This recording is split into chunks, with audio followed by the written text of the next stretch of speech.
Okay, another unboxing. This is a shipment I got from Electric Dreams. Let's see what we got here.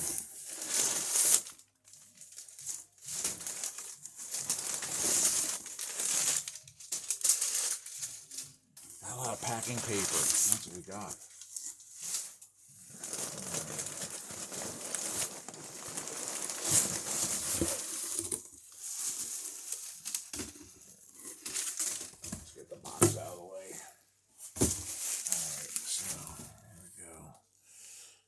We're in focus, I hope. Alright, let's get this opened up.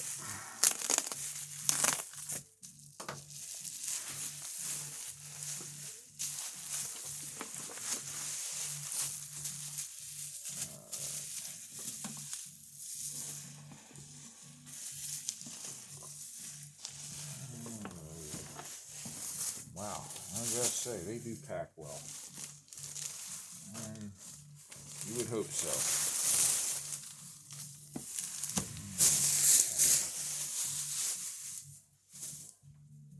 All right. So, let's get them. Slide this over, that out of the way.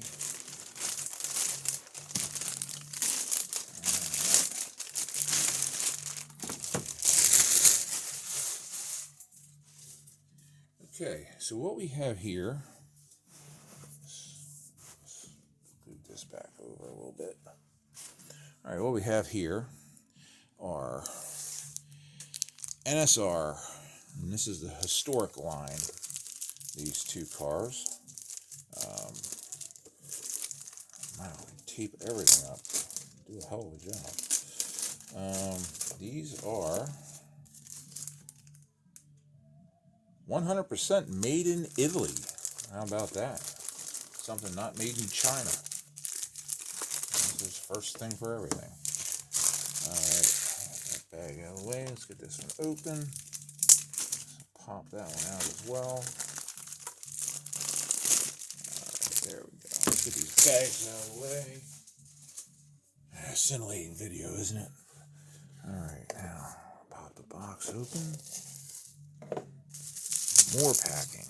Alright, what do we got here? Well, look at that. This is what they call their Formula 86/89. This isn't modeled off of any one particular Formula 1 car of the era. It kind of is like an amalgamation of several cars that they made a generic body for, and then they do these vintage F1 paint schemes. And this one is, of course, pretty damn noticeable to anybody that's ever followed auto racing at all. This is again, these boxes. Wow, these things are tight.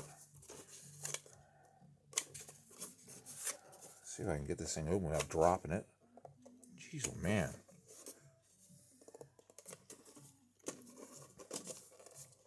Got to be a trick to this. How to keep a moron in suspense. Try to get the box open. Wow. Alright, let me try. See if I can pop this open with something under it.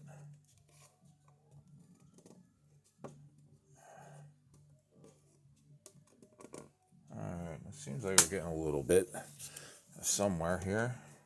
There we go. Look at that. And they said I couldn't be trained.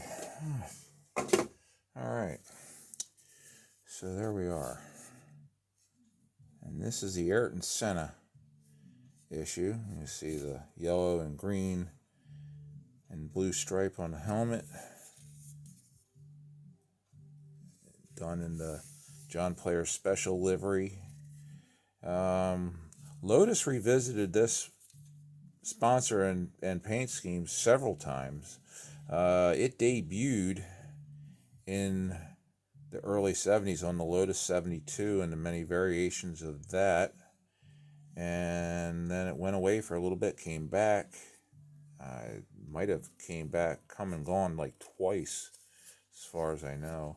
There we are. Get that off the plinth.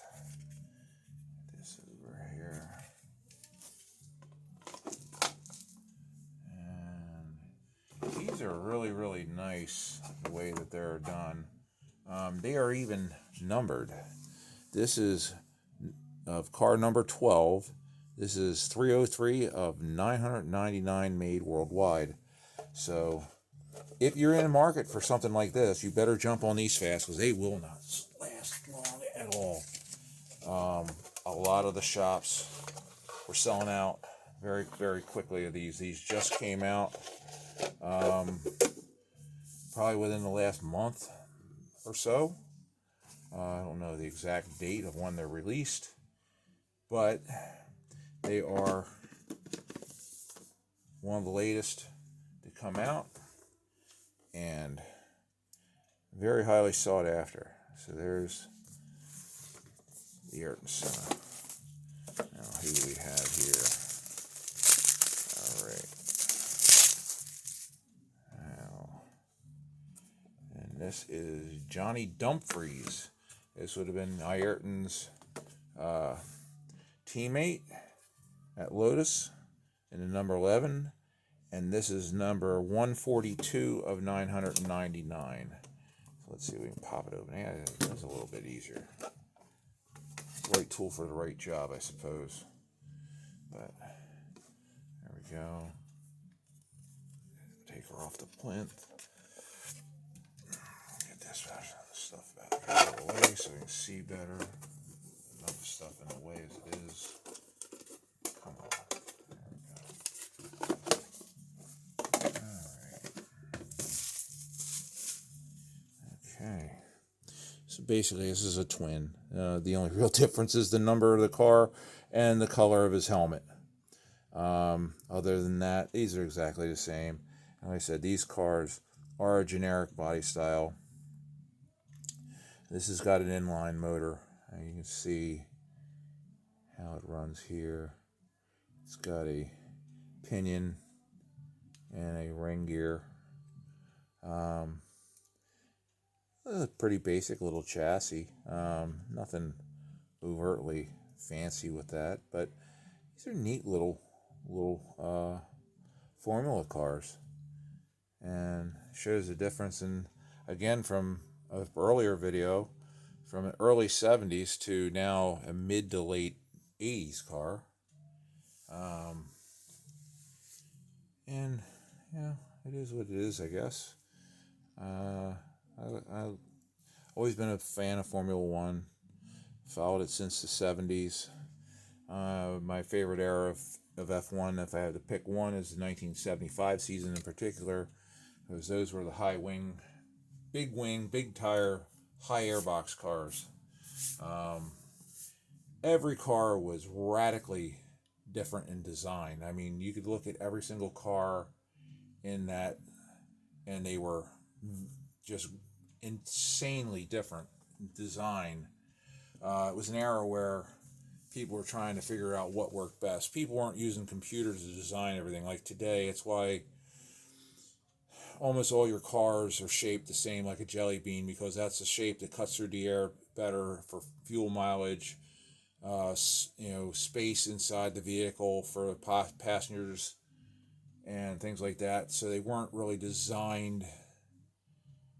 Those cars aren't designed with kind of a soul in mind, I guess, is the best way. And that's, I think, with anything from that era, why I think older cars still are so much sought after over modern cars, even though modern cars are better in every single way measurable. They just don't have a soul. Unfortunately, they've been turned into a four-wheeled toaster. It's an appliance on wheels. You go from point A to point B, and there's a few that stir the soul, but most people of modest means can't afford them. They've priced out the everyday guy. I mean, I was just looking on one of the programs I was watching. It said an average transaction price for a EV today is over $66,000. $66,000. It's an unfathomable number to me. Considering that when I bought my '89 Ford Mustang GT, brand new. It was $16,200 out the door with every option you could get except an automatic transmission, because I wanted the manual. And I think the automatic was like a $500 or $700 option, so it would have been about $17,000 for a brand new car with every option that was available at the time on it. Flash forward today, a Mustang GT is going to cost you north of 40 grand, probably closer to 50 if you have anything on it. And if you get the specialty models, you're looking at $60,000, $70,000 or even more. Those kind of cars have a very limited appeal, and the people that they appeal to most can't afford to buy them. Unfortunately, manufacturers don't care. They're in the market to make money as much as they can, as fast as they can. So, and then they'll tell you, oh, well, people aren't buying them. Well, yeah, they can't afford to buy them. But back on point, I like to ramble. Guess you hadn't figured that one out yet. This is the next one. This is a box set, also from NSR. It's also the Formula 86-89 line.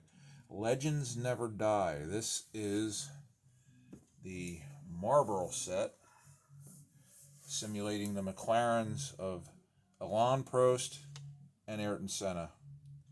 This was when they went hammer and tongue and were beating the hell out of each other, and no one else in the series could touch them. I think they won like 15 out of 16 races one year.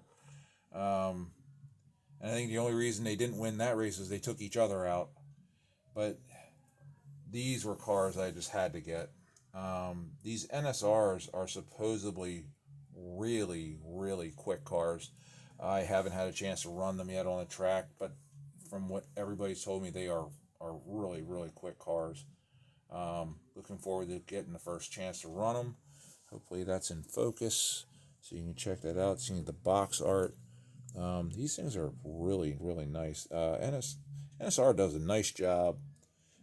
This is number 504 of 599 made worldwide. So this is right towards the end of the production run of these two cars. And I'm